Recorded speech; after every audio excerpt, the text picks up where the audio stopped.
Olá, pessoal. Boa tarde, noite aqui. Bem-vindos ao nosso segundo dia do Risk Journey 2026, o nosso sexto ano aqui. Prazer aqui com você, Diogo Dias, líder de risco da KPMG aqui no Brasil, América do Sul. Eliette aqui comigo também. Eliette, tudo bem? Boa tarde, noite. Olá, Diogo, tudo bem? Boa tarde, Tudo. pessoal, boa noite. Espero que todos estejam bem. Prazer estar aqui com vocês novamente, tá? Vamos, antes de passar um pouquinho da agenda aqui, né, Eliette, até para que a gente está no nosso segundo dia aqui, dar algumas informações importantes aqui. A gente está gravando, a gente vai dividir com todo mundo, vamos dividir o material também, né? Então, acho que pode aproveitar aqui para prestar atenção, né? A gente não consegue colocar ninguém online, então, às vezes parece, levanta a mão ali, mas a gente não consegue, mas coloquem as perguntas no chat aqui, que ao final a Eliette aqui e eu vamos estar aqui para puxar as perguntas de vocês e trazer para os nossos participantes. Tá bom? Então, vamos lá, por favor, para o próximo slide. Então, pessoal, que a nossa agenda aqui, nós tivemos aqui para quem não se inscreveu nos outros cursos ainda, está o QR Code aqui. Temos mais 2 dias aqui de curso, né? Então, fiquem à vontade, será um prazer ter todos vocês aqui.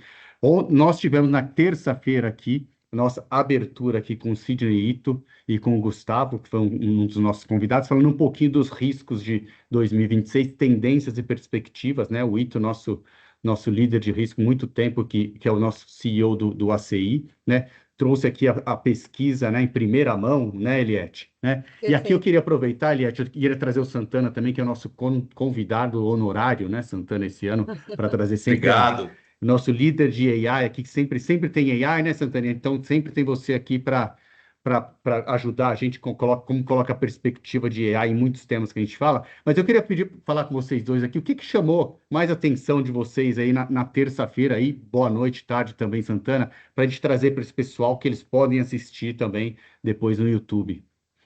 Claro, eu, como bom cavalheiro, vou deixar a Eliette começar, mas Não, eu tenho aqui perfeito. as minhas impressões, as boas impressões do primeiro dia. Mas, por favor, Não, Eliette. excelente, Santana. Não, acho que assim, primeiro foi um painel super rico, né? Reforço aqui que eu acho que para a comunidade, né, que trabalha com riscos, governança, compliance, inteligência artificial, né, eu acho que foram dados que tanto o Sidney Ito como o Gustavo trouxeram, né, de perspectivas futuras. Eles acabaram abordando, né, muito as questões de uso de inteligência artificial em decisões estratégicas, né? Eu acho que o Santana vai abordar isso, o quanto que conselhos de administração, comitês, né, conseguem utilizar também a inteligência artificial para apoiar no seu processo de tomada de decisão, né? Obviamente aqui com todas as cautelas, né, e controles necessários para uma tomada de decisão correta. O Ito também trouxe aqui um estudo muito rico, né, falando um pouco do ambiente de controles internos nas organizações, né, e as principais deficiências que têm sido reportadas pelas companhias abertas, né, com destaque principalmente quando a gente fala em tecnologia da informação, e controles relacionados ao processo de fechamento contábil, né, então aqui realmente é um ponto de atenção para quem lida, né, direto ou indiretamente com esses temas, para ver se realmente tem um ambiente de controles robusto, porque existe um crescimento aí bastante significativo no volume, né, de deficiências das companhias, tá? E aí eu passo para você, Santana, para você trazer olhares aqui complementares. Ah, ótimo. Não, eu também sempre gosto dos estudos, né, que o Ito traz, muito baseado ali nas mesas de debate do ACI e também com base de fontes públicas, né, os formulários de referência. E o que me chama a atenção, que eu acho que é sempre importante, né, a gente sempre tem um risco da inovação tecnológica, principalmente da inteligência artificial, mas também tem a oportunidade, né? Então, algo que a gente também comentou é como implementar uma IA com governança, né? Através de um framework, através de um layer de segurança, né? Para eu garantir uso ético e também garantir toda a privacidade dos dados. Então, eu acho que a gente vai explorando aí nessa jornada ao longo desses encontros, né? Hoje é o benefício da IA nas investigações internas. O material está excelente, estou super curioso aqui para ver nos detalhes, mas eu chamaria atenção para isto, né?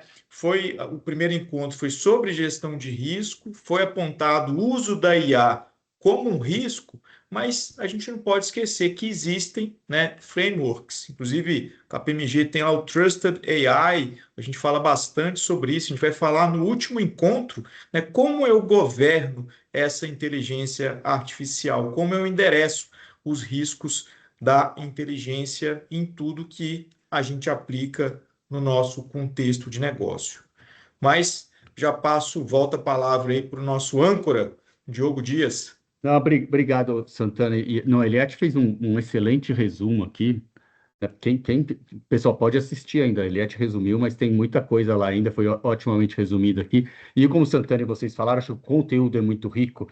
Mas eu queria chamar a atenção de duas coisas aqui, Santana, que não necessariamente tá no material, mas foi na discussão que a gente teve com o Gustavo e das perguntas que a gente teve. E a primeira foi o que você falou aqui de inteligência artificial e a preocupação do conselho e do comitê com a parte de segurança, né? Se está usando, não está usando, mas como a parte de segurança está sendo tratada dentro da companhia.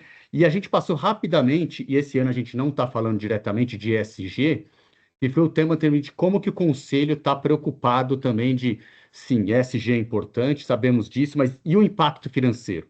Né? Qual o resultado que ele traz, né? A gente sabe que tem riscos de negócio, mas financeiramente, né? Como que a gente mede isso também? Que ele trouxe uma visão um pouquinho diferente rapidamente, o conselho está evoluindo nesse tema também. Esse ano acabou de a gente não colocou o tema, mas eu diria que são dois temas super relevantes que eles tocaram lá na terça-feira. Mas obrigado pelos dois. Como o Santana falou, hoje a gente vai ter, nós temos dois palestrantes aqui, já vou apresentar para vocês, a gente vai falar de investigações internas e como a IA evoluiu muito esse tema aqui, né? Eu acho que eles vão falar como a gente fazia, como a gente faz hoje, é uma evolução tremenda aqui. O Santana vai colocar um plug também do que ele está vendo de novas ferramentas junto com o nosso time aqui.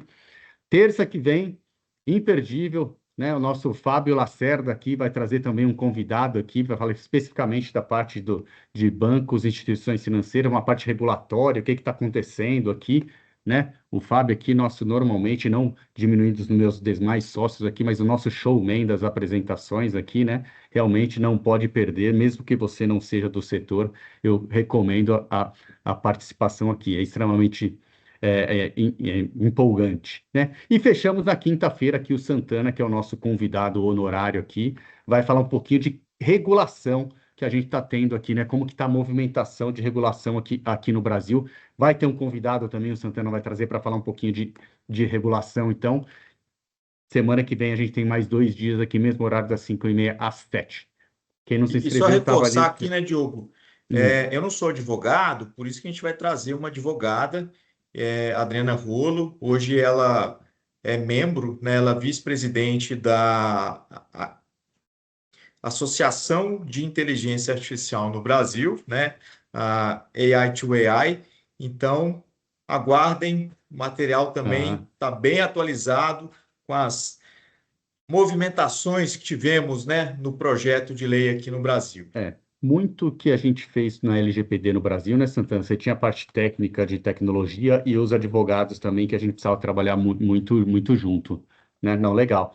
Aqui, pessoal, nós convidamos a América do Sul também, temos algumas pessoas aqui da América do Sul. Aqui é como você consegue colocar uma tradução instantânea aqui para espanhol ou qualquer outro idioma aqui, o tela a tela para você fazer, fique à vontade em fazer essa alteração. Vamos passar rapidamente, mas temos outros cursos aqui, pessoal, cursos aqui com certificações, né? Então, um dos cursos que nós temos que vai começar em abril, voltar um, por favor, é o de investigações corporativas. Aqui está o QR Code aqui, né? A gente vai falar um pouquinho de apuração de denúncia, como faz investigação interna, um pouquinho mais de treinamento mesmo. Próximo, por favor. E a gente tem diversos cursos em company também, de a maioria dos temas, normalmente riscos e regulatórios, a gente pode fazer um curso específico para vocês também. Já investimos muito tempo para falar aqui, certo, Eliette? Vamos trazer agora, prazer trazer aqui o Emerson Mello, que é o nosso líder de Forensic, GRC Forensic no Brasil e América do Sul, e o nosso sócio-diretor também, que é o nosso especialista em Forensic Technology aqui, né, Emerson? Vocês vão falar um pouquinho, eu conto para todo mundo aqui, antes de vocês dois falarem, pô, sabe aquela vez que apareceu no Fantástico, eu falava aquele software israelita lá, tal? Então, eu vou deixar vocês contarem lá se a gente tem ou se a gente não tem, se aquilo funciona daquele jeito mesmo. Ernst Kerstin, boa tarde, noite, bem-vindos. Obrigado. Obrigado, Diogo. Boa tarde. Boa tarde a Olá, todos. boa tarde, boa noite, quase boa noite já, né? Mas por enquanto, boa tarde a todos. Kerstin, a gente tem um desafio importante aqui para falar de IA dentro do contexto de investigações corporativas. Eu queria talvez começar com uma provocação, né? Antes da gente entrar nas apresentações, mas uma provocação que eu ouvi esses dias que eu achei muito interessante, que é investigação sem inteligência artificial é igual lanterna em dia de neblina, né? E a mensagem que fica é a fraude, pessoal, ela opera no escuro e opera de forma rápida.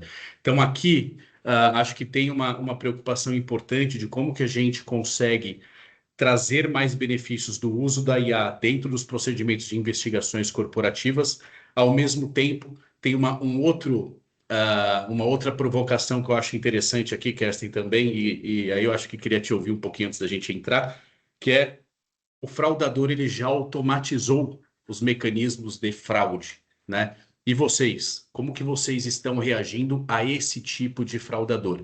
Então, aqui eu acho que são duas provocações interessantes, Kerstin, que eu queria jogar aqui para a gente fazer um warm-up e depois a gente entrar no conteúdo. Não, excelente. Boa tarde, Everson. Boa tarde a todos. Obrigado, Diogo, aí também. Acho que faz todo sentido, Everson. Eu também trago nessa mesma linha que a gente vê aí a tecnologia evoluindo dos dois lados, né? Então, a IA, ela vem crescendo tanto para os fraudadores, né? Gerarem informações, contextos, documentos, informações falsas, né? E nós, do outro lado, que fazemos a investigação, como é que a gente está, como é que a gente está respondendo a isso, né? Como é que a gente devolve isso? A gente está devolvendo também com o IA. Então a gente tem que brigar, a gente tem que ter armas ali na mesma altura, no mesmo nível que os fraudadores, né? Que os malfeitores de hoje em dia. Então acho que são pontos importantes, assim, que todos, acho que precisamos, todos que fazemos investigações, né? Temos que considerar. O Diogo até comentou, né, um pouquinho de como é que a gente fazia investigação antigamente, né? Quando comecei, né, lá, 2010, 2011, a investigação era totalmente diferente. A gente não tinha tantas ferramentas. Era uma coisa muito mais manual, assim, do ponto de vista de análise, de documentos. Estava começando já essa questão de processamento de dados. Antes a gente ainda separava documentos no HD e entregava na mão de um investigador e falava, cara, pega esse HD, abre aí, os documentos estão lá, sai abrindo os Words, PDFs ali e sai revisando do jeito que você achar melhor. Então a gente dependia muito da boa vontade, eu até diria, né? Da habilidade ali do investigador e tinha ainda pouco componente tecnológico. Isso mudou drasticamente, assim, né? Nos últimos anos, vem mudando e acho que a tendência aqui acelerar cada vez mais isso daí. Não vemos um curto prazo uma mudança diferente dessa, assim, muita em tecnologia, muita IA de ambos os lados. Legal, excelente, Kerstin. Vamos lá para a Vamos agenda? lá? Então, A gente tem uma agenda aí, importante aqui, né, Kerstin, que a gente vai contextualizar um pouquinho sobre investigações corporativas para situar todos, nem todos aqui que estão nos ouvindo são investigadores e é importante setar as expectativas também. A gente vai falar de uma pesquisa muito recente, que está disponível nas nossas páginas, né, da kpmg.com.br, que é o perfil do fraudador. Essa pesquisa foi publicada 2025, início de 2026, tem temas muito quentes. A gente vai trazer uma visão geral dos esquemas de fraude também com IA, né, Kerstin? E outros temas aqui de como que a gente vem tratando o tema de inteligência artificial aplicada nos mecanismos e nos procedimentos de investigação corporativa, assim como casos práticos, né? E fiquem à vontade, a gente deixou aqui um espaço de Q&A para o final, mas fiquem à vontade para interagir conosco aqui ao longo da apresentação, que isso torna a apresentação ainda mais gostosa, ainda mais bacana aqui para deixar a conversa bem interativa, tá bom? Mas legal, acho que passando um pouquinho, né, Kerstin, para o contexto, a gente vem observando, né, diversos insights e temas relacionados à forensic, de, e talvez aqui das grandes preocupações é como que eu consigo, né, utilizar a IA para identificar fatos relevantes, para que eu possa me antecipar a cenários desafiadores, né? e o desafio aqui talvez esteja muito atrelado ao uso de dados. Cada vez mais a gente vem debatendo, e você deu um bom exemplo, né, das investigações que eram conduzidas manualmente.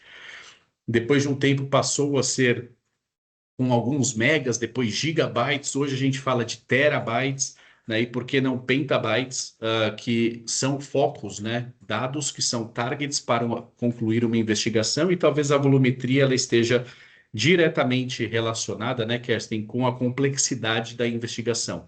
Existem temas relacionados a assédio e, eventualmente, esses temas, eles trazem um volume a depender do período a ser analisado um pouco menor, né? Assim como fraudes contábeis, desvios de ativos, entre outras taxonomias aqui de fraude, elas podem trazer um volume de dados ainda mais significativos, né? E o ponto aqui, a gente vem cada vez mais, pessoal, investindo tempo em inovação e modernização. E aqui a gente tem um resultado, né, de uma análise que foi feita pela KPMG, que 50%, né, existe uma redução de 50% de custos quando a gente aplica a tecnologia. Aqui nesse caso a gente vai falar especificamente de Discovery e o Relativity One, como que ele vem ajudando os investigadores a conduzir as investigações corporativas de forma ágil, e resultados recentes também, né, Kerstin, mostram de forma factual, com base em casos reais de investigações conduzidas ao redor do mundo, de estudos produzidos tanto pela KPMG, que a gente vai mostrar daqui a pouco, como também produzidos pela CFI, de que implementação de mecanismos como esses, né, de uso de tecnologia, aplicação de código de conduta, a vigilância, né, a constância no monitoramento, a frequência com que são feitas as investigações, ela reduz significativamente algumas motivações para se fazer ou para levar o indivíduo a cometer um ilícito. E alguns números importantes que nós temos aqui, né, de 1923 estabelecimentos aqui de casos que foram analisados, né, a gente tem alguns números importantes, como 25 laboratórios e data centers, mais de 8 mil investigações por ano, né, mais de 6 mil clientes. Eu acho que aqui traz um pouco da experiência que a gente vai compartilhar aqui com vocês hoje. E passando para o próximo slide, a gente traz já a materialização, que é aquilo que eu comentei um pouco do perfil do fraudador, né? Então, muito se fala do uso da inteligência artificial para ajudar as empresas a identificarem mais rápido e agirem mais rápido para tomar decisão de forma madura e consciente em relação a um determinado desvio. E o que a gente traz aqui são informações importantes de qual que é o perfil do fraudador, quanto tempo, por exemplo, ele trabalha na organização. Vocês já ouviram falar de triângulo da fraude, pentágono da fraude, eu não vou detalhar sobre esses temas, mas aqui existe um perfil interessante, que a gente está falando ali dos 25 aos 55 anos, e aqui amarra muito bem com o triângulo da fraude, né, Kerstin, ou o pentágono da fraude. Já ouvi também o diamante da fraude, mas o grande ponto aqui é um profissional entre 26 e 55 anos é um profissional que já está em algum cargo de média gerência, que já possui conhecimento e habilidades importantes para que possa cometer alguma fraude nesse contexto. Aquele que já está com 55 anos, isso fica muito claro no resultado das pesquisas, né? Geralmente são profissionais que já estão em cargo de liderança e, portanto, têm mais autonomia para tomar algumas decisões. E dentro desse contexto, né, dentro desse balanceamento aqui entre idade, cargo, confiança e responsabilidade que a pessoa tem dentro da sua organização, é onde essa pesquisa perfil do fraudador vai permeando sobre o perfil com base naquilo que ele conhece da empresa. E o mesmo, né, Kerstin, eu acho que vem acontecendo, não é de hoje, que não é só dessa pesquisa de 2025, mas recorrentemente a gente observa que o gênero masculino ele acaba aparecendo mais, né, com uma frequência muito maior dentro desse contexto de fraude. E aqui, amarrando um pouquinho o Kerstin, com outras pesquisas que nós fazemos, né, como o mapa do assédio no Brasil, o perfil do hotline no Brasil, é proporcionalmente oposto quando a gente fala de assédio. Então, em fraude, você vê muito mais aqui a participação de homens, né? Assédio, por outro lado, você vê o target muito mais presente em mulheres, né? O que demonstrou na última pesquisa que nós fizemos. E diversos tipos de fraude são cometidos, né? Eu acho que, via de regra, o Kerstin, a gente tem aqui um mecanismo importante que é, geralmente a gente está falando de fraudes corporativas, desvios de condutas e desvios de condutas de uma forma geral. E o terceiro, que a gente vem observando bastante, é desvio de ativo, né? Então, esses três ele vem se destacando bastante nas últimas pesquisas, não só na pesquisa feita pela KPMG, mas por outras entidades também. E a gente fez uma análise importante, acho que já conectando com o tema de IA, de tecnologia, automação, né? Como que a tecnologia ela pode facilitar a fraude? E aí eu faço um convite, talvez até para o Santana, né? Mas aqui, Kerstin, acho que o ponto importante de tudo isso, né? Acho que a gente pode destacar vários temas. A tecnologia, ela pode ser uma aliada do investigador, ela pode ser uma aliada da organização, do conselho de administração, da diretoria. Mas se não tivermos elementos como governança, como compliance, cuidados com cyber, a capacitação das pessoas para o uso adequado da tecnologia, investimento em ética nos negócios com viés na tecnologia para evitar bias e evitar também atividades ilícitas. É praticamente aqui uma receita de bolo, ou a receita para que a fraude seja facilitada por meio da tecnologia, é isso que vem demonstrando aqui. E aí, Santana, eu acho que a gente tem estudos importantes, né, que traz a responsabilidade e talvez a importância da ética aliada aqui à tecnologia, e a gente, dentro da KPMG, contextualiza isso como um framework de Trusted AI. Talvez faça sentido aqui você comentar um pouquinho sobre esse tema. Não, E obrigado, perfeitamente. seja bem-vindo aqui na nossa apresentação. Obrigado pelo convite, né? Obrigado por me ter aqui. E de fato, assim, eu acho que hoje, acho que toda conversa que temos com empresas falando de produtividade, força de trabalho, o tema agente, ele entra no contexto, né? A gente observa empresas, né, orquestrando, né, números grandiosos de agentes que são personas digitais automatizando algumas tarefas, né? E a gente está bem preocupado com alguns protocolos, né, que esses agentes utilizam para comunicar entre eles, os MCPs ou o CP, dependendo da plataforma, da tecnologia. Esse é um grande backdoor, né? A gente tem que estar muito atento quais tarefas esses agentes estão fazendo, porque muitos conseguem até aprovar um pedido de compra, né? Quem sabe o perfil do fraudador, a gente começa a apontar alguns agentes, né? Então, assim, o cuidado que a gente tem que ter também na adoção de tecnologia, e quando a gente fala de IA, é desde a IA tradicional, a IA generativa e Agentic AI, né? A IA dos agentes.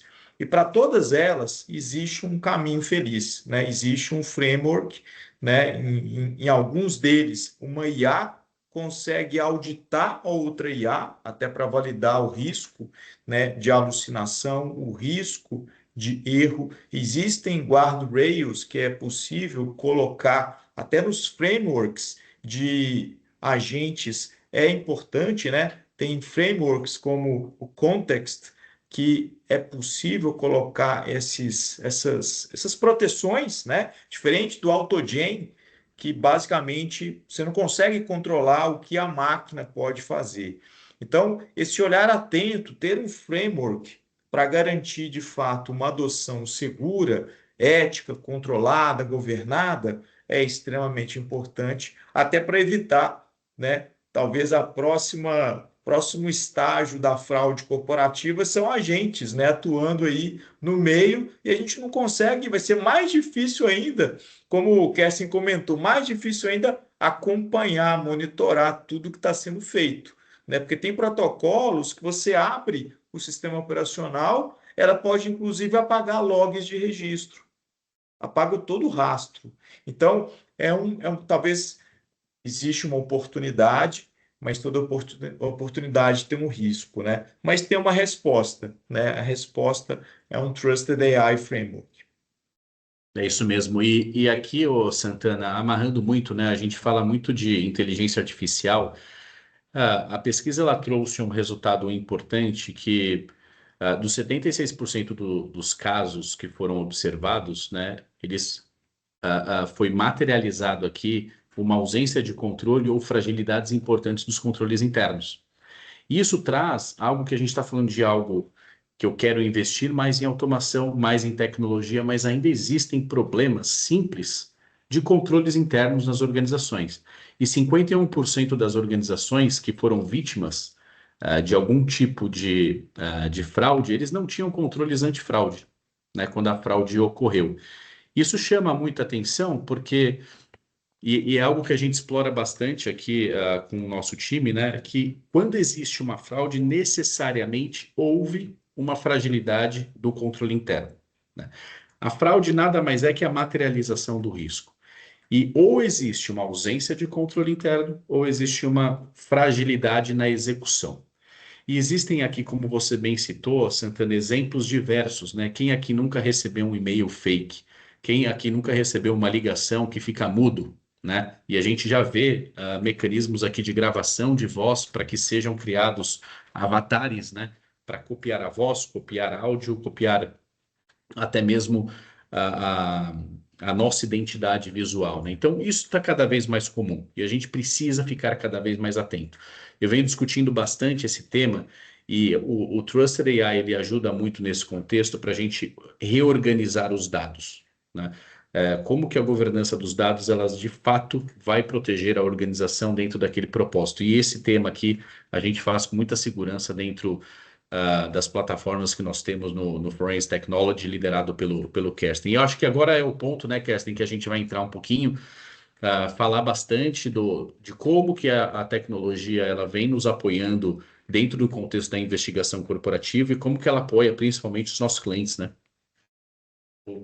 Vamos começar falando um pouquinho de como que a tecnologia tem, né, primeiro contribuído para a fraude, do outro lado, né? Então, como eu comentei inicialmente, né, assim, o que nós temos, conforme a tecnologia foi evoluindo e ainda está em evolução, os golpes, enfim, as táticas e técnicas que são utilizadas pelos atacantes, os fraudadores, também vai evoluindo. Então, para exemplificar isso daqui, eu estou dizendo, antigamente era para você criar, por exemplo, uma imagem, para você modificar uma foto, né? Você precisava até ter algumas habilidades ali de edição de imagem. Às vezes você precisava usar um pouquinho de código. A mesma coisa para você tentar fazer, sei lá, uma fraude, um ataque a um site ou algo. Hoje, com a IA, né, com a IA generativa, é muito mais fácil. Basicamente, você precisa de um prompt bem escrito, um pouquinho de paciência, e ele geralmente te traz um resultado bastante satisfatório, do ponto de vista ali da qualidade daquilo que foi gerado, né? Então, aqui nesse slide, eu trago alguns exemplos, né, de como que a fraude, ela tem em si, ela tem evoluído. Basicamente, essa é a palavra, né? Evolução mesmo. Então, hoje em dia, o que a gente tem visto, né? O primeiro ali do lado esquerdo, a gente vê os documentos que são criados pela IA para a condução, por exemplo, de fraudes internas. Então, isso tem acontecido. O colaborador, né, pode fazer isso tanto no computador da empresa, como ele pode fazer na casa dele, trazer para dentro de casa, enfim. É muito difícil de você controlar isso, de você detectar. Então, isso é um ponto realmente importante. Se a gente pensar, por exemplo, no relacionamento entre empresas, que é o segundo tópico, a gente tem ali a questão de falsificação de empresas de fato, onde você, basicamente, se você quiser, você cria uma empresa falsa, do zero, com um website, com demonstrações financeiras, você falsifica tudo praticamente. Você consegue gerar um pacote e isso pode ser utilizado de alguma maneira para, enfim, participar de um processo licitatório, não sei, talvez aqui no Brasil seja um pouco mais difícil, mas fora. Então, assim, você tem ali a falsidade ideológica das companhias, né? E você tem a questão do deepfake, que aparece muito, né, nos jornais ultimamente também, que é você ali modificar, né, a imagem no vídeo e colocar alguém que não estava lá. E a questão da realidade, né? Que a gente fala de fraude de realidade, que é você entrar, por exemplo, numa conferência, um avatar muito bem feito ali, como se fosse um deepfake em tempo real, se passando por alguém que você não é. Então já existem notícias e casos onde transações financeiras foram aprovadas com o uso dessas técnicas.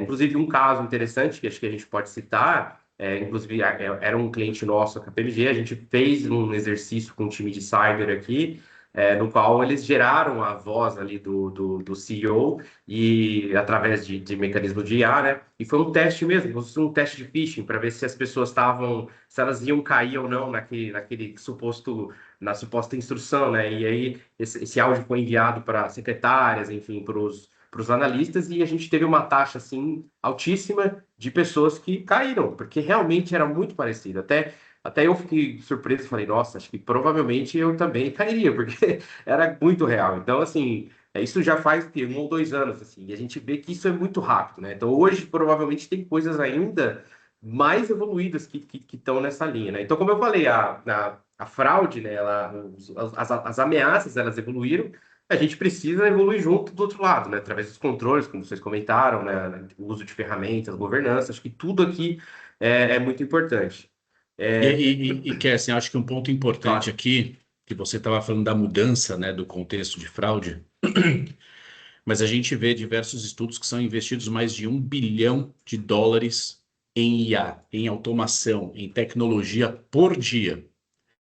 Como que nós, investigadores, né, e cada um de vocês que estão aqui nos assistindo, estamos nos preparando para atender, né, ou para responder a esse tema?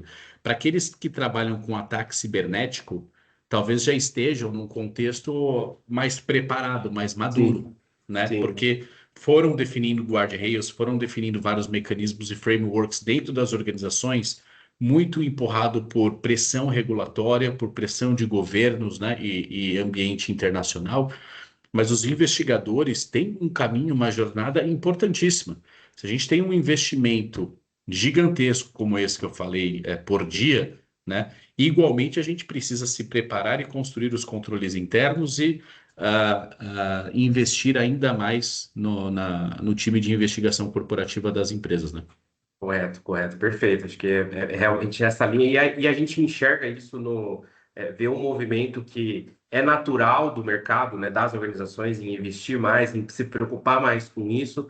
A única questão é que talvez a velocidade precisa ali ser ajustada, porque às vezes o que a gente percebe é que a IA avançou nas fraudes, né, nas malfeitorias, vamos dizer assim, e os controles ali, eles vão um pouquinho atrás, então talvez precise equiparar isso, acelerar mais ali. Então, Exato. obviamente, cada um olhar para dentro de casa e ver onde que precisamos melhorar, né, obviamente.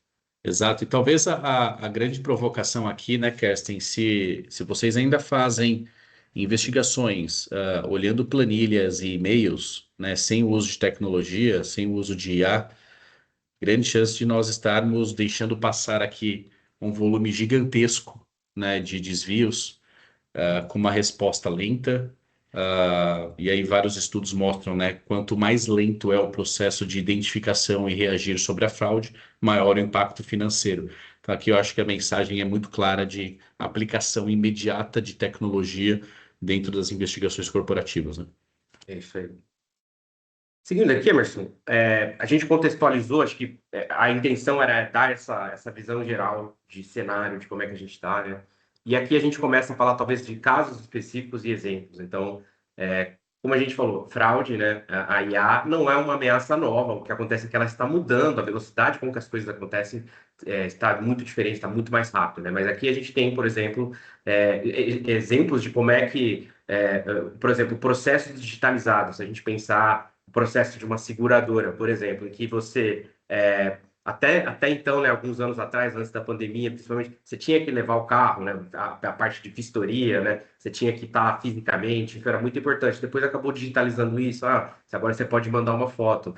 E aí, linkando com aquilo que eu comentei, pô, mas eu também posso modificar uma foto. Então, você começa a ver o risco ali materializando especificamente em certas áreas, ali, certos mercados mais do que outros, né? E também, se a gente pensar, independente de se você é uma seguradora, se você é uma empresa uma indústria, uma consultoria, a questão, por exemplo, de criação de recibos, né? Então, você também consegue criar um recibo que parece muito um autêntico, né? Um recibo de despesa, eu digo ali, né? Por exemplo, uma refeição, e isso você consegue fazer em massa e variando. Então, assim, é algo que...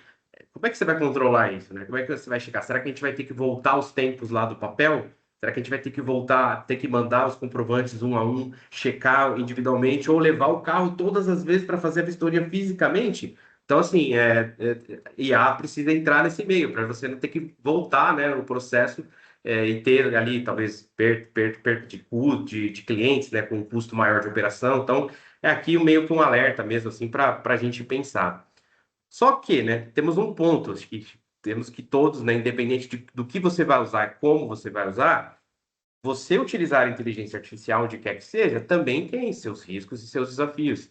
Então, acho que aqui eu trago um ponto importante, né, para a discussão, Emerson Santana, principalmente, que atua aí com várias frentes, eu mais na frente de investigação, mas o Santana talvez no modo mais amplo, mas a gente tem ali, né, talvez o primeiro, logo que começou essa onda do chat GPT, acho que a primeira preocupação das organizações, né, era assim, cara, como é que fica a questão da confidencialidade e proteção desses dados? Então, assim, eu estou mandando aqui esse texto no prompt, né, numa página web, mas, cara, vai para onde? Quem vai consumir isso? Vai ficar armazenado?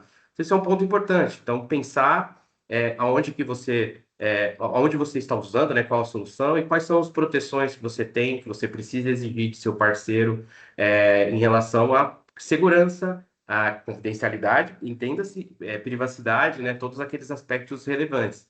Tem a questão do viés algorítmico, que é, se você está utilizando um modelo ali, tá, como é que ele foi treinado? Será que ele não está trazendo talvez algum viés? Ele foi treinado num universo de documentos que já traz naturalmente esses vieses que podem impactar nas suas análises? Então, algo que precisa ser considerado, muito importante nessa questão de governança. A explicabilidade, que também é um ponto importante, diz respeito a, principalmente para nós, tá? Na parte de investigação, parte de litígio, coisas que vão para juízo, enfim. Como é que você explica e demonstra tecnicamente como você chegou naquele resultado, né? Quais foram os critérios considerados? Isso é muito importante, você tem que ter um nível de transparência ali. É importante levar isso em consideração. Tudo isso que eu quero dizer, assim, se você usar o chat GPT, talvez eu estou falando de chat GPT, gente, até para deixar claro aqui, porque é o que a maioria das pessoas conhece, mas é qualquer solução pública de Generative AI. Pode ser o Claude, pode ser o da Google, Gemini, enfim. Mas se você usar esses modelos públicos, assim, ou até mesmo customizados por uma organização ou um terceiro que você não tem muita referência e confiança, você tem que levar todos esses pontos em consideração. E também, ainda assim, né, os limites éticos regulatórios, que é até que ponto você pode usar aquilo para tomar certas decisões, deixar a critério, ou qual é o peso que você vai dar para a decisão dada pela máquina versus quanto que tem que ser o peso do humano, considerando aquilo que precisa, de fato, os fatos que precisam ser levados em consideração para a decisão, né? E acho que tudo isso, né, acho que aí, Santana, é essa questão da governança, né, cara, que eu acho que é ali que você tem, o que é que você tem visto, assim, algum comentário que você gostaria de trazer no âmbito geral, porque, de novo, né, se aplica, você vai usar isso nas finanças, nos seus negócios, na investigação. Cara, tudo isso aqui eu acho que é aplicável também. Não, com certeza, né? Isso até no processo de homologar a ferramenta, eu acho que esses quatro pilares aqui, esses quatro potenciais riscos, eles são extremamente necessários, né? Principalmente a confidencialidade e privacidade do dado, porque muitos utilizam APIs e é importante a gente ter uma arquitetura que permite que aquele dado confidencial não saia do seu tenant, não saia dentro da sua organização. E tem arquiteturas de referências que permitem isso, né? Se você utiliza talvez ali uma ferramenta pública, né, o dado não é seu. A partir do momento que você dá enter, aquela informação ela foge. Isso já aconteceram, fraudes, né? Felizmente, alguns segredos industriais foram publicados. A gente tem, né, nas adoções iniciais, então acho que esse cuidado inicial é super importante, né? Até a Margarete estava respondendo, ela aqui estava respondendo uma pergunta, a gente tem que considerar esses riscos, sim, né? Até na abordagem de controles internos, né? O viés, ele acontece, né? E quando a gente, vamos pegar a IA tradicional, aprendizagem de máquina, machine learning, se eu treino a previsibilidade ou planejamento de demanda, né, de uma empresa que tem participação no Brasil inteiro, mas eu treino apenas com dados de São Paulo, ela não vai acertar a demanda do Nordeste, porque ela está enviesada, né? Então, ter essa abrangência, né? A gente fala muito de balanceamento das variáveis, é super importante ter ali na modelagem algum profissional que de fato formou, tem uma formação, né? Geralmente é em ciência de dados, a gente aprende isso na faculdade. A explicabilidade é outro aspecto extremamente importante. Nem todos os modelos têm explicabilidade, né? Por exemplo, rede neural, né? Se eu dessecar o Kesten agora, eu vou saber quais foram as sinapses, né? Quais neurônios ele utilizou para falar todas essas palavras bonitas, né, Kesten? É improvável, né? Então, a depender, se você precisa de modelos de IA explicáveis, você vai ter que partir ali para modelos mais tradicionais, né? Modelos Bayesiano. Em investigação, geralmente, a gente tem as ponderações, a gente tem probabilidades, a gente consegue comprovar com alguma explicação por que a gente chegou, né, em tais pessoas, né, ou em tais fatos, ou em tais cenários. Então, isso é importante, mas tem modelos que realmente até o mercado é conhecido de caixa preta, né, black box, porque de fato é impossível você reexecutar, chegar nas conclusões. Existem formas de validar, né, o resultado, né, o outcome, tem metodologias para essa validação. E limite ético regulatório, né, hoje a gente não tem nenhuma regulação ainda, né, mas a gente tem um projeto de lei. Eu vejo que muitas organizações já estão ali se embasando a adoção com base no que o projeto de lei, né, vai ser aprovado, mas o limite ético é super importante. Ontem, a gente estava discutindo com uma empresa de automóveis sobre marketing, né? A ideia é automatizar, reduzir o custo, né, reduzir o tempo de produção de vídeo. Mas o grande dilema é, poxa, como garantir propriedade intelectual, né? E aí a gente deu um caminho, né, do Trusted AI, que é basicamente eu treinar, né, com base nos conteúdos internos, nas imagens que são de direito, né, deste cliente. Ou seja, pegar um modelo público não vai me garantir, né, que eu não estou infringindo alguma propriedade intelectual. Então, tem caminhos, né, mas isso tem que estar na pauta sim, viu, Késsio? Muito bem abordado aí. Perfeito. E talvez aqui, Kerstin e Santana, um tema muito importante para os investigadores e para os executivos que lidam com esse tema no dia a dia. Existem as investigações corporativas internas, aquilo que fica tratado dentro do ambiente corporativo, e existem aquelas que a gente leva para juízo.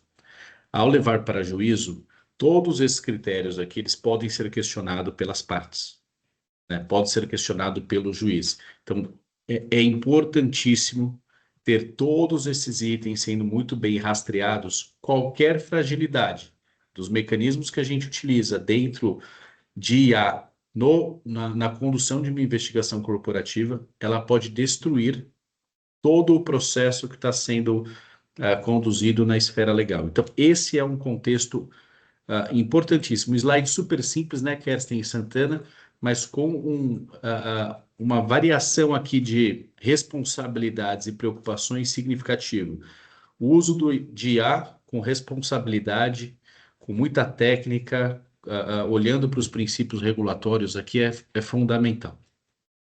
Bom ponto, Arthur. Esse é um ponto que eu até destaco, que eu vejo muitas vezes muitos materiais que já vão direto ao técnico, a como fazer, mas antes da gente pensar em qual a ferramenta a gente vai usar, como é que a gente vai usar, a gente tem que passar por esse meio campo que é muito importante, tá? A gente deve usar em quais situações e qual ferramenta, qual é a mais adequada, que é exatamente o que está nesse slide aqui. É pensar antes de sair agindo, investindo e fazendo. Tá? Então, acho que é muito relevante isso. E é um tema novo. Então, acho que é importante assim, a gente compartilhar também a nossa visão e nossa experiência com, eventualmente, empresas e parceiros que ainda estão numa jornada, estão no começo e que precisam de uma referência ali. Então, acho que é muito relevante. Seguindo aqui, pessoal, a partir de agora a gente vai falar um pouquinho sobre os desenvolvimentos, sobre ferramentas e soluções que a gente tem visto e utilizado na KPMG, principalmente nas investigações, para auxiliar no processo de condução, planejamento, enfim. O primeiro que eu trago aqui é mais uma visão ampla sobre as etapas de uma investigação. Então, vamos pensar no canal de denúncia ou algo, uma área que faz apurações, né? Se você tem inicialmente uma alegação e o seu objetivo lá é chegar ao relatório, ao seu reporte com os seus interessados. Entre esse início e fim, você tem várias etapas onde você tem a interação humana, você precisa ainda ter, né, ali a interação humana, mas você consegue já visualizar nesse slide alguns elementos e agentes que podem ser desenvolvidos, customizados e implantados para auxiliar esse processo. Então, desde ali, você ter um robô, um agente que te ajude a fazer uma triagem das suas alegações. Então, acho que talvez, dependendo da quantidade de denúncias e alegações que chegam no canal da sua empresa, por exemplo, será que talvez um agente para te ajudar a fazer uma triagem inicial, não deixar a responsabilidade, talvez, na mão dele, mas ele te ajudar com aquele montante de informações que está chegando para você priorizar, fazer um planejamento do que vai ter que ser feito, enfim. E ali passando para as outras etapas. Então, você tem eventualmente, você vai chegar na parte de análise de documentos, análise de e-mails, de informações que são geradas ao longo do processo. Você pode utilizar esses agentes como o seu assistente, vamos dizer assim, para entrevistas. Então, antes de você conduzir a entrevista, ele pode te ajudar ali, talvez, ou alguns insights, o que precisa ser verificado através de alguns inputs, e assim por diante, né? Então, você pode ali colocar na definição dos próximos passos, se você precisa de insights que talvez o ser humano esteja ali um pouco viciado ou enviesado e ele precisa realmente ali de uma visão talvez um pouco fora ali, um agente pode te ajudar com isso de repente. E até passando pelo relatório. Por que não pegar o meu relatório e fazer uma validação, uma referência, né, desse conteúdo por um agente, pedir auxílio dele, até mesmo para me levantar questionamentos sobre algo que eu poderia ter feito diferente. Então, você percebe que você tem várias maneiras de implementar, né, de colocar essas soluções nesse modelo de agentes no processo como um todo, né? E a gente vai falar aqui especificamente, isso aqui é mais uma visão geral, a gente vai falar especificamente de alguns que a gente já utiliza, que a gente já faz, e eu gostaria de fazer uma pequena demonstração de um deles, que é o do Doc Review, né? Aqui, Emerson, tem um complemento que você gostaria de fazer? Tem aqui talvez muito mais uma provocação, né, Kerstin? Olhando esse diagrama desse ecossistema, desde o momento onde chega a alegação até o report, né, para os interessados, que pode ser interessado interno ou externo, fazendo aqui um breve, eu vou chamar entre aspas, devaneio e provocação, para cada uma dessas etapas, pessoal, é possível ter agentes. Então, o canal de denúncia hoje, ele pode ter diversos componentes ali, agentes de IA, para fazer triagens e planejamentos idem. E o ponto aqui é, a partir do momento que você passa a criar esses agentes, eles passam a conversar entre si, capturar todo o contexto que foi trazido dentro daquele relato, daquela alegação, já pode interagir direto com a pessoa, né, que apresentou o relato no canal de denúncia e construir um procedimento de investigação com base nos conteúdos que vocês determinarem.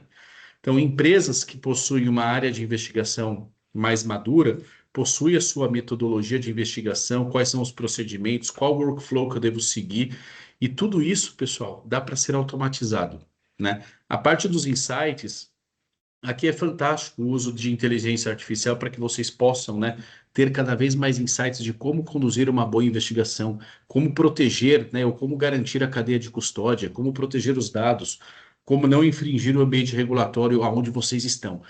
Talvez um alerta importante, né, o Kerstin, que a gente vem falando bastante de IA, e você citou o ChatGPT, tem o Gemini, tem várias plataformas. Muito cuidado com o uso dessas plataformas com as informações internas, né? O Santana comentou, o Kerstin falou, Peguei uma informação interna, já vi isso, tá, pessoal? Pega o relato inteiro, joga no GPT, pronto. Tem informação sensível, tem informação confidencial. Esse evento é um vazamento de dados confidenciais sensíveis, pode ser não intencional, mas já foi provocado, né? Da mesma forma, o uso de mecanismos de foto para você tirar uma foto e a partir dali você ter uma compreensão do contexto. Também isso caracteriza vazamento de dados. Então, aqui é super importante, eu volto no contexto, eu compartilhei com vocês no Q&A um link do Trusted AI Framework para que vocês possam cada vez mais firmar o conceito se estamos utilizando as plataformas devidas e se estamos utilizando da forma correta, tá? Então, acho que esse alerta aqui e a provocação, né, Kerstin? Façam um self-assessment se em cada uma dessas etapas aqui vocês possuem um agente de IA apoiando vocês nas etapas. Isso pode trazer um benefício significativo, não só para a investigação, mas para o dia a dia que vocês devem receber um volume importante de alegações, tá? Mas vamos lá, Kerstin. Exato. E aí, Emerson, aproveitando até, a gente vai falar de algumas soluções específicas que nós temos, né? Eu queria, se você pudesse falar um pouquinho, explorar como é que a gente tem utilizado na gestão de terceiros, né? Com o KPMG Watch, cara. Eu acho que aqui, né, o Kerstin, a gente fala bastante de IA e IA faz parte do nosso dia a dia, né? Acho que o grande ponto é como que a gente usa IA cada vez mais para automatizar os nossos processos e ajudar a gente a tomar decisão de forma segura e ética, né? Então, o Watch AI é um exemplo, né, que é uma plataforma de gestão de riscos de terceiros que serve para QIC dentro do setor financeiro, QIE cada vez mais latente a preocupação de avaliação, né, a observação de red flags dentro do contexto de pessoas, assim como de parcerias, né? E governança de uma forma geral conectada aqui dentro do Watch. E o Watch, dentro dessa plataforma, né, que serve também para background check, do diligence, está conectado, Kerstin. A gente fala bastante de AI, né? Nós criamos aqui o agente de AI que faz um resumo dos mais de 300 bancos de dados que são consumidos em uma única avaliação, que é produzido em segundos. O Watch AI ele traz já esse resumo de todo aquele background check, por exemplo, né? Assim como quando a gente faz consultas ali aos bancos de dados vinculados a processos legais, que é um foco também para os investigadores, né? Então, a due diligence é muito típico de investigação para você entender quais são as partes relacionadas, o background check. E processo também é muito claro em diversas partes de uma investigação e dos programas de compliance. A gente capturou aqui também o Watch AI para fazer um resumo de todo o processo, né? Desde a petição inicial até a última movimentação. Então, isso, pessoal, imagina, vamos fazer um pensamento alto aqui. Quanto tempo leva para vocês consultarem bancos de dados de forma individualizada, manual, né? Puxa, leva uma semana, 2 semanas para um espectro de avaliações gigantesca. E depois, para estratificar o resultado para a realidade do seu negócio. Existe muito aqui discussão. Automatizamos esse processo aqui. Então, é esse tipo de situação, pessoal, que acho que todos nós devemos nos provocar todo dia. O que eu faço dá para ser feito por IA? Eu consigo criar um agente? Né? As empresas que estão aqui ouvindo hoje, as pessoas, com certeza vocês usam alguma inteligência artificial. Vamos buscar automatizar esse processo para facilitar teu dia a dia na tomada de decisão. E é isso que a gente faz com o Watch, né, Kerstin?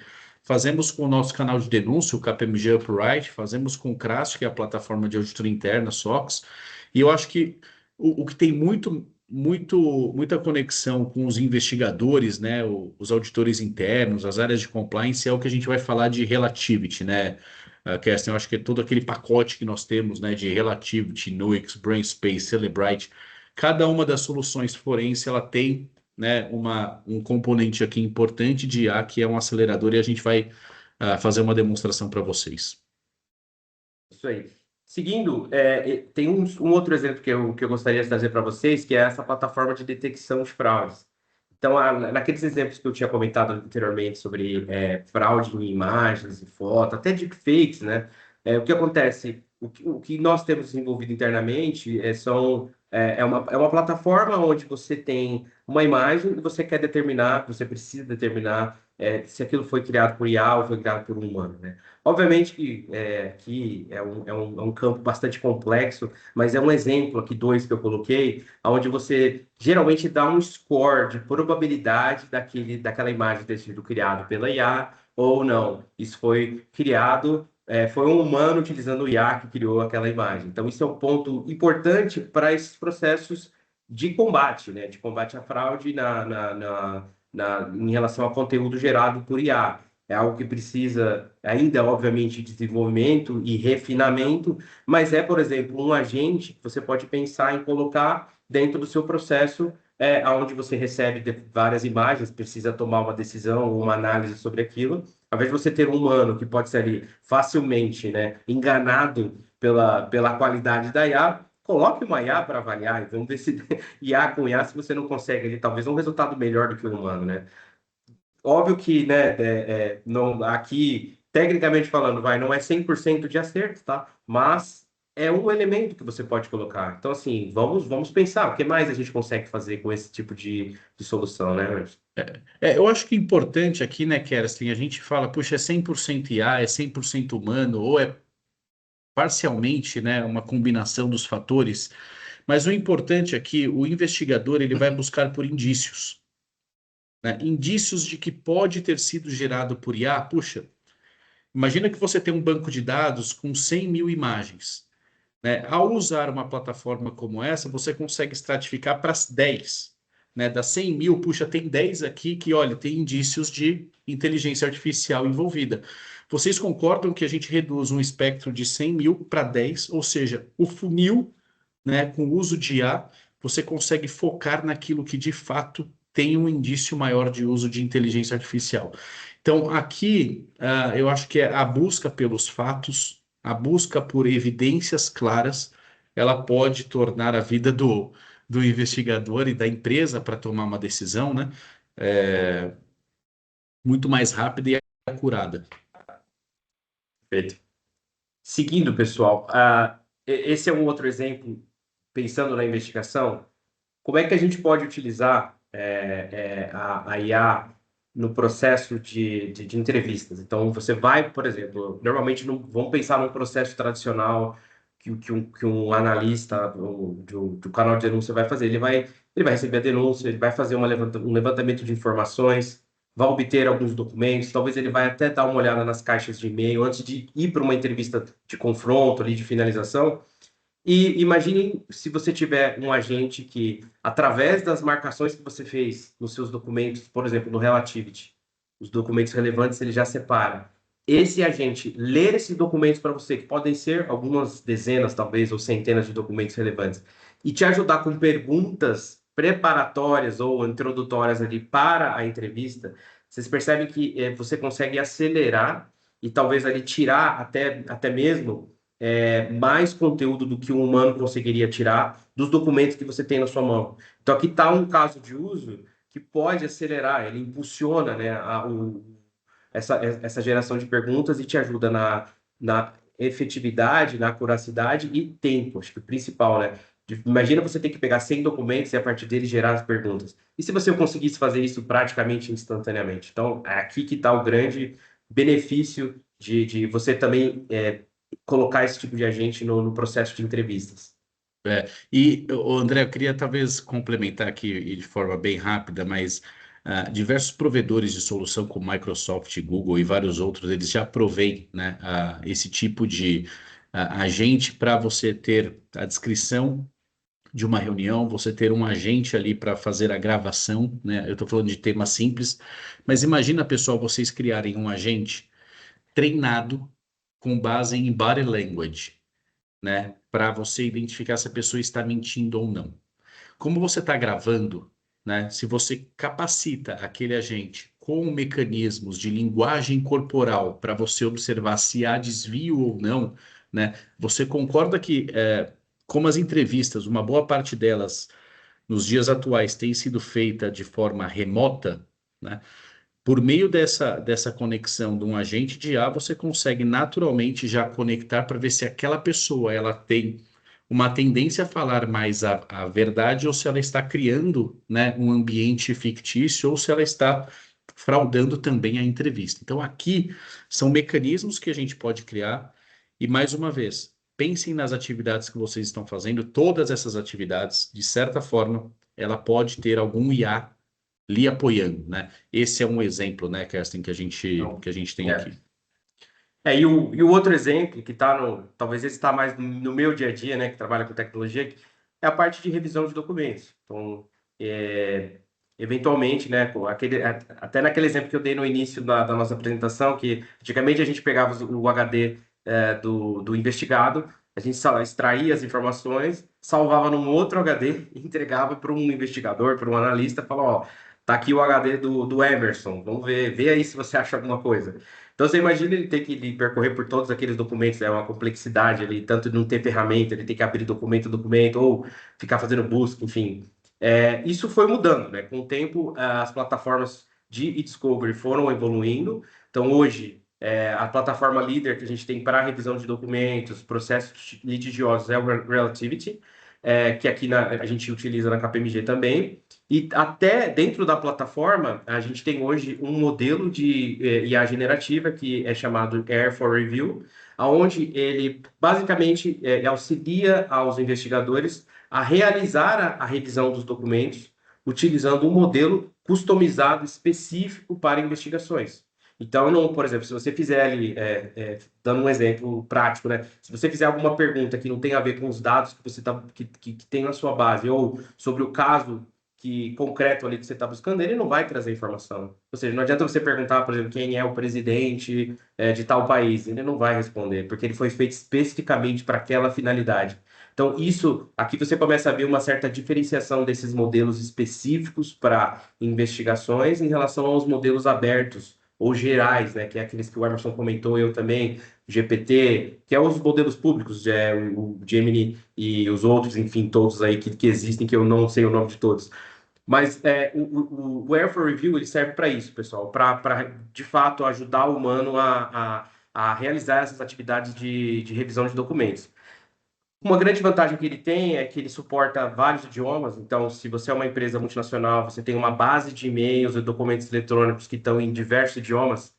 A experiência própria, tá? Há 10 anos atrás, quando a gente tinha 10, por exemplo, tinha lá documentos em 5, 6 idiomas, você precisava de pelo menos um revisor humano que falasse de cada um desses idiomas. Então, eu tenho japonês, eu tenho chinês, espanhol e assim por diante. Eu preciso ter pelo menos um revisor que fale esse idioma. Aqui não, você consegue, através de um prompt do seu idioma local, gerar as informações e os resultados independente do idioma que está sendo falado ou que foi escrito ali no documento, né? Então, acho que aqui é mais dar esse insight para vocês. O modelo ele te dá basicamente, desses conclusões se um documento é relevante, se ele não é relevante, ele tem um chamado borderline, que é quando ele entende que ele não tem condições ou informações suficientes para tomar a decisão. E ele devolve para você falar, cara, ou eu preciso de mais contexto, ou você precisa ler e tomar a decisão aqui, porque eu não vou falar nada. Então, ele fica no muro ali, que é que a gente chama. E o componente humano aqui, acho que é muito importante para conduzir este modelo, porque ele é baseado em prompt. Então, se você não fizer um bom prompt, você não fizer uma configuração adequada, você não vai ter um resultado ali satisfatório. Alguém quer complementar aqui? Eu tenho uma pequena demonstração. Vamos em frente. Vamos? E eu acho que vai ser interessante a gente mostrar depois o vídeo também, Kerstin, Tá. de uma ação real, né, de como que a IA ajuda os Tá. investigadores. Eu vou passar aqui, esses são alguns slides que eu coloquei, vocês vão ter o material, mas são as telas do Air. Mas deixa eu compartilhar rapidamente a minha outra tela, que lá eu estou logado na plataforma e eu tenho um caso fictício que eu consigo mostrar para vocês aqui. Deixa eu só. Não compartilhou, né? Agora foi. Vamos ver. Aqui não foi ainda, viu, Não Kerstin? foi? Ainda não, André. Espera aí, então. Calma aí. Vamos fazer um pouquinho diferente. Compartilhar a tela inteira. Isso. Foi? Agora sim. Foi. Foi Sim. chegando, né? Então, pessoal, aqui, essa é a visão do Relativity One que vocês estão enxergando. Imaginem que você tem um processo, uma investigação que você está conduzindo, e você chega ao final em 5.480 e-mails que você precisa revisar. O método antigo, para a inteligência artificial, seria basicamente abrir um por um, chamar um time e sair revisando isso até acabar, né? E o Air, basicamente, o que ele faz, ele vai conduzir para você essa revisão que seria feita inicialmente por um humano, e o humano vai supervisionar e validar os resultados. Então, aqui, cada um desses itens que você está vendo é um documento de fato. Então, o Air, basicamente, você precisa de um elemento básico inicial, que é o prompt. Então, você vai contar, né, para a ferramenta, você vai passar as instruções para o modelo no formato de prompt. Então, aqui a gente tem um caso, onde você vai passar basicamente esse campo, um overview sobre o projeto, qual é a alegação, o que você está buscando, do que se trata, quem são as pessoas envolvidas, os e-mails delas, os cargos. Então, você vai preencher uma série de campos aqui que são necessários para que esse modelo funcione bem, e você vai até determinar, olha, eu quero todas as respostas em português do Brasil, porque, enfim, eu falo só português, eu não consigo ler inglês.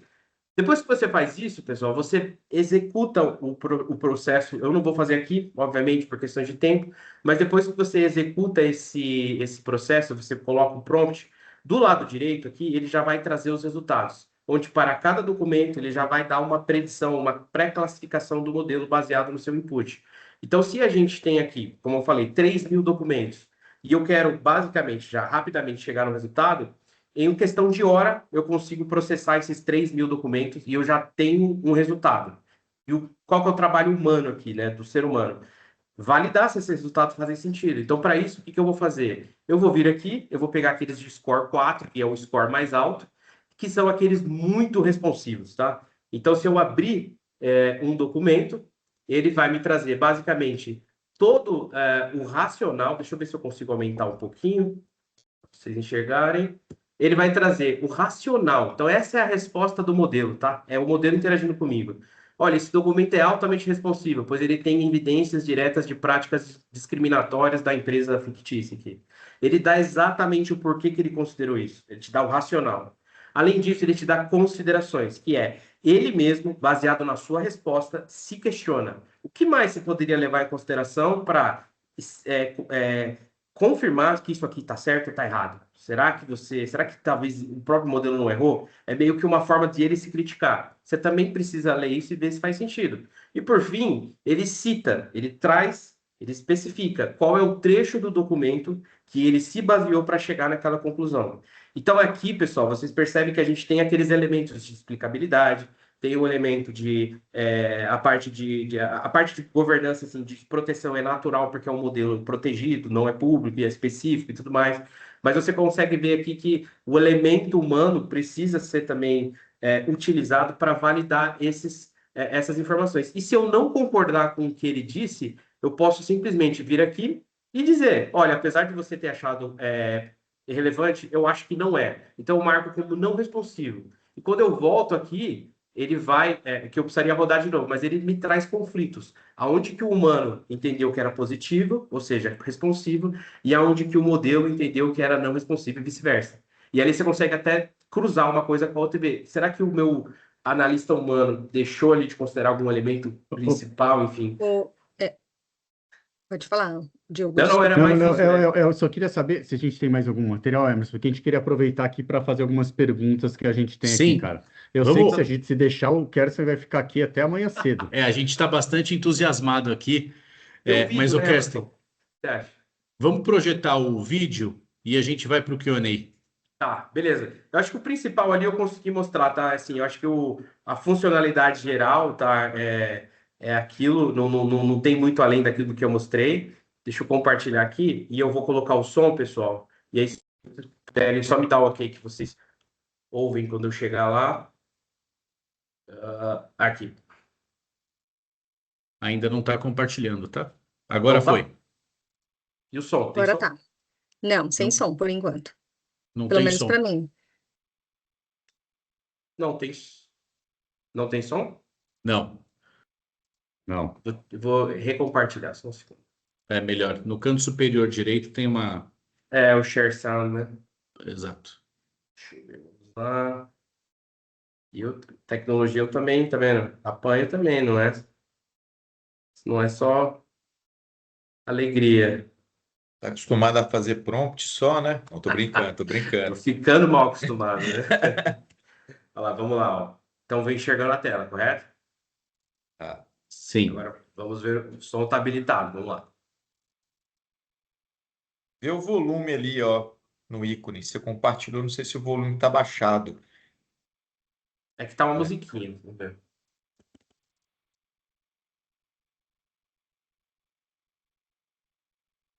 Som? Sem som. Tá Sem sem som. som. Tá, assim, mas É, vamos Talvez fazer o o que a gente seguinte, possa Kerstin, fazer é compartilhar depois, né? vamos compartilhar, mas aqui é um exemplo de uma ferramenta que a gente tem global aqui, que você consegue usar o canal de denúncia e falando com a inteligência artificial, ele vai fazendo a pesquisa dentro dos RPs e fazendo as investigações. Então, você vê um link dentro do RP e o canal de denúncia direto aqui, realmente é fantástico. Mas vamos dividir depois aqui, Emerson, quando a gente for mandar, porque Vamos. tem várias perguntas aqui da apresentação, tudo sim.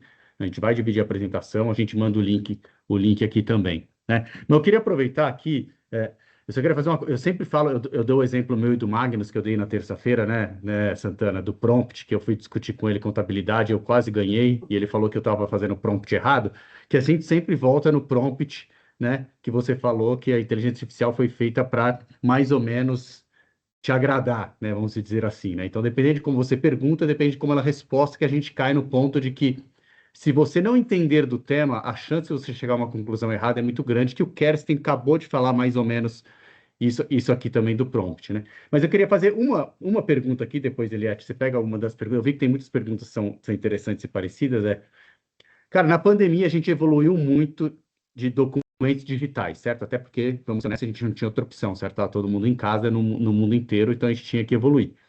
E agora vocês trazem que a gente pode criar um monte de documento aqui, como que a gente sai do outro lado? Eu Né? acho Não dá, que uma coisa é a investigação que eu entendi vai fazer, mas como que, e a gente falou de controles internos aqui, como que eu coloco um controle interno para prevenir isso daqui também? Eu queria entender, na visão de vocês aqui, o que está existindo hoje em dia aqui? Kerstin, Emerson e Santana legal. também.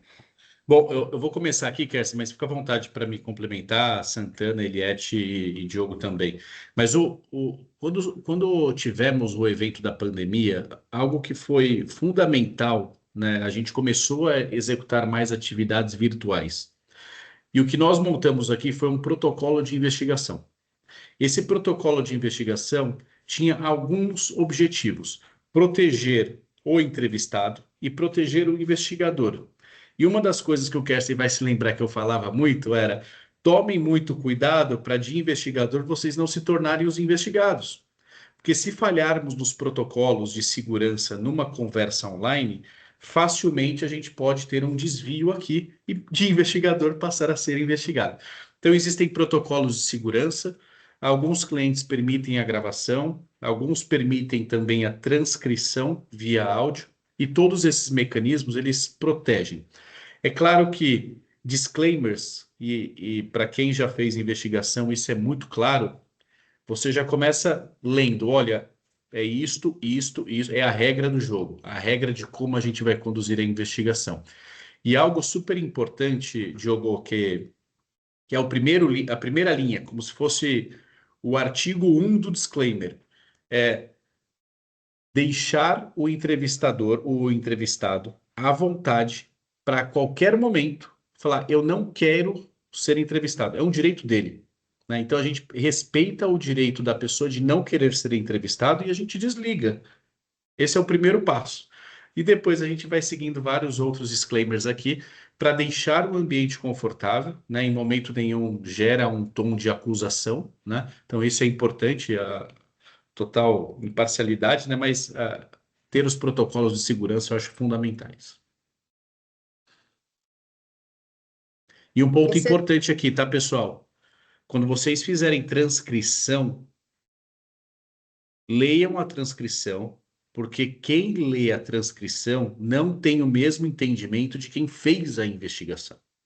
Pode ter um texto ali, isso eu já ouvi, de que o entrevistador, ao fazer uma pergunta, a pessoa que foi revisar os procedimentos de investigação falou: puxa, da forma como está transcrito aqui, o investigador cometeu um assédio moral.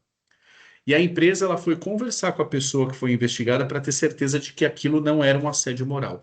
Então, leiam, se tiver alguma coisa ali, façam uma marcação, justificativa, documentação. Como o Santana falou e o Kerstin também, a IA pode alucinar, a IA pode não transcrever de forma correta ainda, né? Então, esses cuidados a gente tem que ter, pessoal.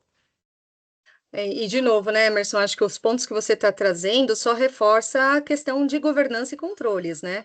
Se não tiver isso muito bem documentado, o risco de você estar utilizando informações incorretas, né, e as consequências disso é bastante drástico, né? Então, acho que é importante mesmo entender esses falsos positivos, negativos, né, e alucinações aqui que a inteligência artificial pode trazer, né?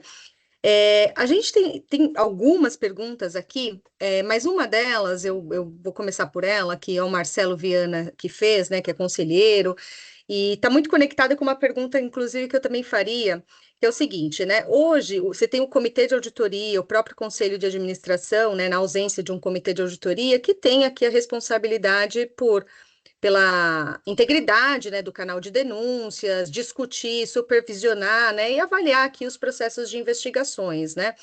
E ele pergunta o seguinte: quais são os riscos de compliance que podem ocorrer que membros de conselho devem ficar atentos na utilização de AI nos exemplos de investigações apresentadas aqui por vocês, né?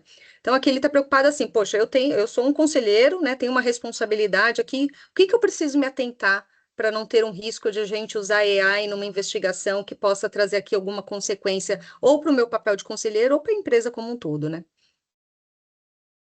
Você quer falar, Santana, ou eu começo aqui? Pode começar. Legal. Acho que aqui, Marcelo, e obrigado pela pergunta, ela volta muito ao contexto que nós falamos de Trusted AI. E aqui, eu acho que as preocupações são, primeiro, como que a gente está tratando a governança dos dados, a governança do uso de IA. Existem diversos protocolos que devem ser percorridos dentro de uma metodologia de adoção de inteligência artificial dentro do negócio. Essa metodologia ela passa por temas de governança, temas de tecnologia, segurança da informação, ambiente regulatório, confiabilidade no seu parceiro ou no desenvolvimento interno que está sendo feito, executar diversos testes de assertividade no ambiente de qualidade, até colocar em produção, monitoramento contínuo, né, de todo o ambiente de tecnologia.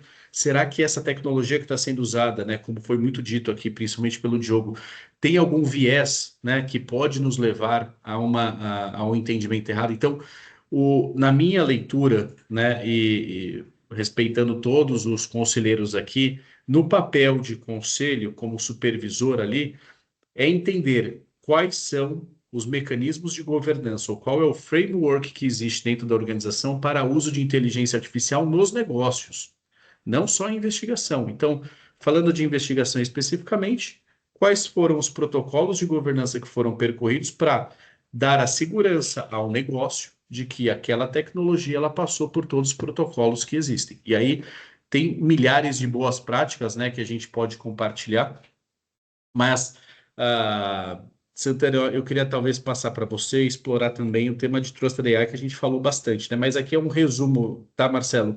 E eu fico à disposição para falar com você também em outros fóruns aqui. Eu acho que o caminho, o Emerson, é exatamente esse, né? Acho que o papel ali do conselheiro é, de fato, fazer essa pergunta. Eu acho que assim, a governança de IA, ela permeia desde entender quantas ferramentas de IA a nossa organização utiliza.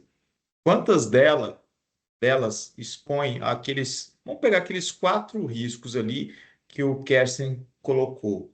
Privacidade, explicabilidade, ausência de viés, uso ético dos dados, né? Então, assim, e cobrar da administração exatamente qual que é o framework, qual que é o baseline, né? Quais são os pilares do uso adequado da inteligência artificial e garantir que todas as ferramentas passaram por esse processo de homologação, né? Por exemplo, aqui na KPMG, a gente criou um selo, né, que a gente chama de Trusted AI Stamp. Então, a gente sabe que aquela ferramenta passou por aquele processo. Além disso, a gente foi submetido à ISO, a gente foi certificado na ISO 42001, que ainda eleva, né, a natureza de controle sobre o uso de IA. Então, é vocês cobrarem da administração exatamente esses controles, né, protocolos, e caso né, haja uma necessidade de uma acreditação externa, saber que tem caminhos, né? Então, e até por nós utilizarmos IA em tudo que a gente faz, a gente procurou também ter esse selo internacional. Afinal, a gente trafega uma série de dados de clientes, né? Então, a gente garante mais alto nível de controle e governança. E complementando, né, o Santana, assim como é papel do conselho, né, fazer essas perguntas, é também fazer se está utilizando, né? O Marcelo já me mandou um WhatsApp aqui agradecendo a resposta, mas é exatamente esse contexto que a gente tem que ficar atento, né? Eu queria só colocar uma observação aqui, né, Santana, que a gente fala muito dos agentes, né? E um dos termos que a gente pode criar é um agente que desafie tudo que você fez, né? Você pode fazer os seus prompts, você pode ter um agente investigador, um agente com perfil, tudo depende de como você configura ele. Então, dá para você colocar dentro do seu processo de governança também, né? O conselheiro entender como que isso está sendo feito lá também, de desafiar os prompts que estão sendo feitos. Você pode ter vários agentes que fazem isso, né? Com vários perfis diferenciados, né? A gente já falou muito isso aqui na KPMG, que se a gente ficar falando de inteligência artificial, a gente não falar de outros temas, né? Mas é uma das saídas também, é você ter esse perfil aqui que vai te dar uma segurança também maior aqui no tema. Excelente. Ô, Diogo, Aí nós... Diogo Pode e Eli, falar, Nilson. perdão, eu Não, não queria pode falar. talvez, antes da gente encerrar, eu sei que está acabando. Acho que a Eliette vai fazer mais uma. Eu ia fazer Então mais vai uma lá. pergunta. Não, temos duas perguntas aqui, mas de alguma forma elas estão conectadas e também se depois você preferir fazer alguma conversa um pouco mais específica com eles, né? Mas é do Saulo, né? O Bara, que ele fala o seguinte, que qual que é a configuração mínima, né, do hardware para rodar uma ferramenta como a Air, né? E o Gilson, ele faz uma pergunta de alguma forma conectada com isso, né? Que como que funciona se um cliente, né, uma empresa tem interesse, né, em obter uma ferramenta como essa, usualmente como que a gente conduz, né? Se faz um POC para tentar conectar com outras ferramentas já existentes. Então, se vocês puderem explicar um pouco como funciona esse processo.